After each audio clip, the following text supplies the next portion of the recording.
Здравейте, казвам се Валентина Недева, пациент съм на медицински център Млад лекар от няколко месеца. Много съм доволна от това как се случват нещата тук, как ни обръщат внимание на пациентите съвсем по различен начин от предните ми лични лекари. Надявам се така да продължава занапред.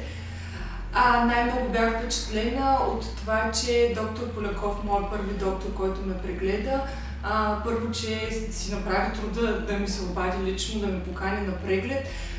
Отдели ми ужасно много внимание, разпитаме за това преди това как ми е било медицинското състояние, прегледаме от до, всяко нещо ме разпита, дори за заболявания в семейството, което в общи линии наистина много ми обърна внимание за следващите ни прегледи, които бяха.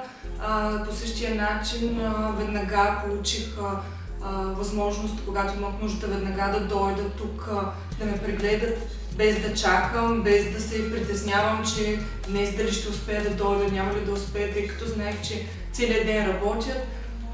И така това най-много ми харесва. Много внимание, много бързо обслужване, много добро отношение и грижа за пациента, което мисля, че е най-важно. Препоръчвам ги горещо на всички хора.